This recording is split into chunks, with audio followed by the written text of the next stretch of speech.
Hi everyone, आज हम लोग पढ़ेंगे in memory of W.B. Yeats written by W.H. Auden। So poet क्या कह रहे हैं? He disappeared in the death of winter, यानी जब उनकी डेथ हुई थी तो वो मौसम विंटर का था। और आपको पता है कि विंटर के मौसम में बिल्कुल सन्नाटा छा जाता है, तो उसको डेथ ऑफ विंटर कहते हैं। तो बिल्कुल वैसा ही समय था जब विलियम बटलर येट्स की डेथ हुई। The brooks were frozen, the airports almost deserted. जो झील थी वो जम गए थे क्योंकि बहुत ठंड थी, और साथ ही जो एयरपोर्ट्स थे तो वहाँ पर भी कोई भी नहीं था क्योंकि इतनी ठंड में कोई भी फ्लाइट्स नहीं चल रही थी। And snow disfigured the public statues, और साथ ही इतनी ज़्यादा बर्फ़ पड़ रही थी तो जो पब्लिक स्टैचूज़ थे तो उन पर ना बर्फ़ की मोटी मोटी परत जम गई थी, और उस स्टैचू का जो शेप था वो हम लोग को समझ नहीं आ रहा था। The mercury sang in the mouth of the drawing day. अब आपको पता है जितना टेम्परेचर कम होता है उतनी ज़्यादा ठंड होती है। तो पोएट कह रहे हैं जो मरकरी थी वो बिल्कुल नीचे चली गई थी, और ये हमें बता सकता है कि कितनी ज़्यादा ठंड रही होगी उस दिन। What instrument we have agree the day of his death was a dark cold day। तो जितने भी इंस्ट्रूमेंट हमारे पास हैं तो वो इंस्ट्रूमेंट जो टेम्परेचर मेज़र कर सकते हैं, ठंड बता सकते हैं, तो वो सभी यही बता रहे थे कि जिस दिन विलियम बटलर येट्स की डेथ हुई तो वो दिन कैसा था। तो वो दिन बहुत ही ज़्यादा ठंडा दिन था और बहुत ज़्यादा डार्क था। डार्क इसलिए नहीं कि रोशनी ज़्यादा नहीं थी, बल्कि इसलिए कि बहुत फेमस इंसान की डेथ हो गई थी। Far from his illness the wolves ran on through the evergreen forest. अब ये तो उनकी डेथ के कारण हुआ था, ये सब नेचर वर्ल्ड में नहीं हुआ, ये सब ह्यूमन वर्ल्ड में हुआ। लेकिन नेचर में कुछ और था। इस बीमारी से, इनकी डेथ से दूर जो वुल्फ्स थे वो क्या कर रहे थे? यूं ही जंगलों में दौड़ रहे थे। पोएट की डेथ से उनकी लाइफ में कोई भी अफेक्ट नहीं पड़ रहा था। The peasant river was untempted by the fashionable quays. आप लोगों को क्विज का मतलब पता होगा। ये एक प्लेटफॉर्म की तरह होते हैं जो अक्सर नदियों के किनारे लगाए जाते हैं कि वहाँ पर शिप्स लगाए जा सकें। तो ये जो रिवर है उन क्विज को देखकर अट्रैक्ट नहीं होती। ये जो रिवर है उनको देखकर अपना रास्ता नहीं बदलती। जिस तरह से वो बहती जा रही थी तो बिल्कुल वैसे ही बहती जाती है। By mourning tongues the death of the poet was kept from his poems. भले ही लोग बहुत ज़्यादा दुखित थे उनकी डेथ से, और साथ ही साथ बहुत ज़्यादा रो रहे थे, और इतना ज़्यादा उन लोग दुखित थे कि वो बहुत दुखी होकर कुछ ना कुछ वो बोल रहे थे। लेकिन फिर भी जो उनकी ये डेथ थी तो वो उनकी पोयम से बहुत दूर रखी गई थी। यानी आप उनकी पोयम के थ्रू ये नहीं जान पाते कि पोएट की डेथ हो चुकी है। उनकी पोयम बिल्कुल वैसे ही थी जैसे तब थी जब वो जिंदा थे, और उनकी डेथ से उनकी पोयम में कोई भी असर नहीं पड़ा। But for him it was his last afternoon as himself. मगर उनके लिए ये आफ्टरनून, मतलब ये जो दोपहर का समय था, वो उनके लिए ये आखिरी दोपहर था। तो किन के लिए? एड्स के लिए, क्योंकि उसी दिन उनकी डेथ हो गई। An afternoon of nurses and women's. तो वो पूरी दोपहर कैसे थी? तो नर्सों से भरी हुई थी जो बार बार आके उनका चेकअप करती थी और दवाई देती थी।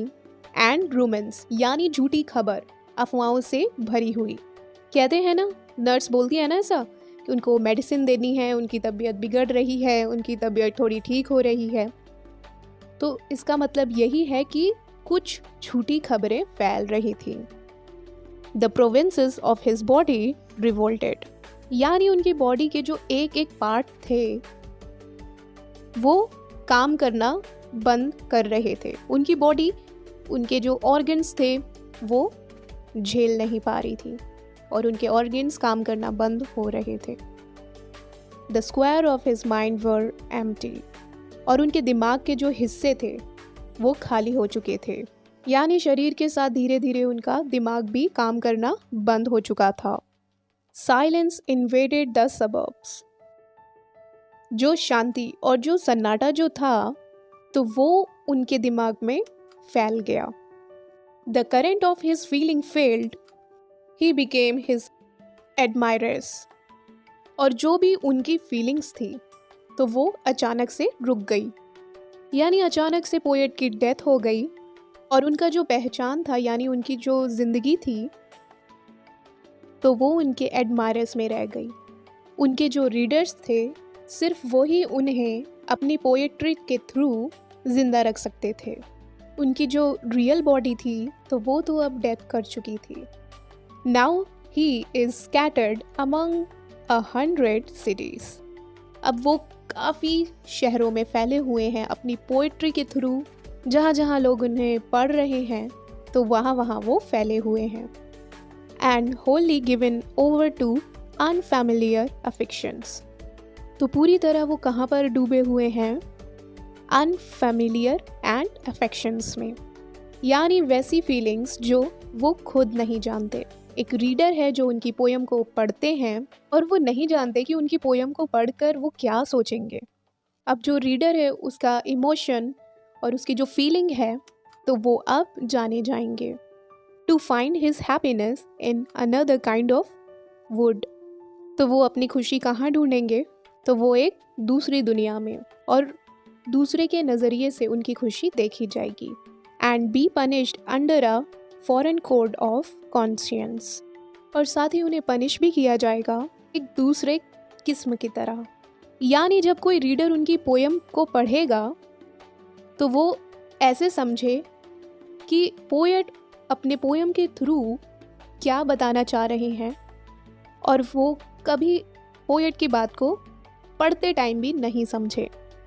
तो जब उनकी बात को समझा जाएगा तो वो खुश होंगे और उनको प्रेज़ किया जाएगा, और उनकी पोयम को पढ़कर नहीं अगर समझ में आएगा, दूसरी मीनिंग निकाली जाएगी तो वहाँ उन्हें पनिश किया जाएगा।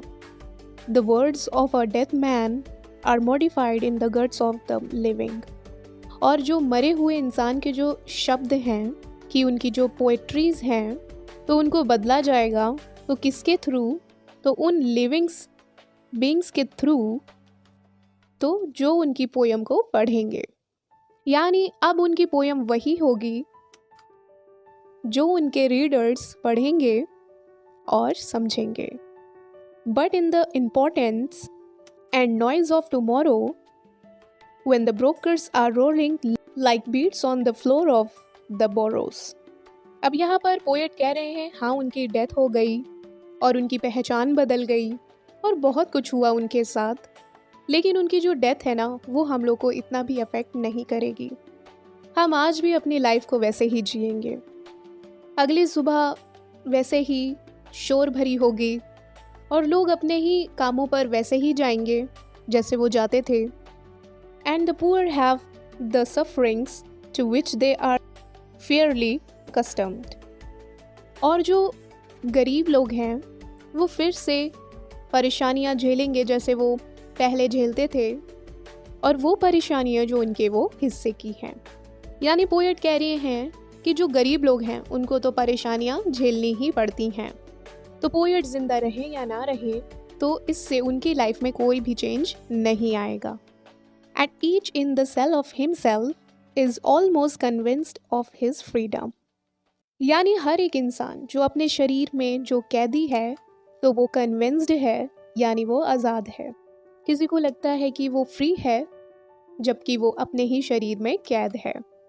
A few thousand will think of this day as one thinks of a day when one did something slightly unusual। तो कुछ हजार लोग ऐसे ही होंगे जो इस दिन को याद रखेंगे कि आज के दिन हमने कुछ खास किया। क्यों? क्योंकि आज के दिन हमारे पोएट की, हमारे फेवरेट पोएट की डेथ हुई थी और हमने उन्हें याद किया था। तो ऐसा सोचने वाले लोग बहुत ज़्यादा कम बचेंगे। भले ही इट्स बहुत ज़्यादा पॉपुलर हैं, लेकिन उन्हें याद करने वाले लोग ज़्यादा नहीं हैं। What instrument we have agree? The day of his death was a dark cold day. यहाँ पर ये जो लास्ट लाइन है इसको दोबारा रिपीट करा गया है कि जितने भी इंस्ट्रूमेंट हमारे पास थे जो टेम्परेचर को मेज़र करते हैं, तो वो ज़रूर ये कहते हैं कि वो दिन बहुत ही ज़्यादा ठंडा था और बहुत ही ज़्यादा डार्क था। सो फ्रेंड्स, यहाँ पर पोएम का पहला हिस्सा ख़त्म होता है। सो नेक्स्ट वीडियो में इसका मैं सेकंड पार्ट लेके आऊँगी। आई होप कि आपको ये पोएम समझ में आई होगी। अगर आपको ये पोएम अच्छी लगी है तो लाइक कीजिएगा, सब्सक्राइब कीजिएगा और शेयर ज़रूर कीजिएगा। Thank you.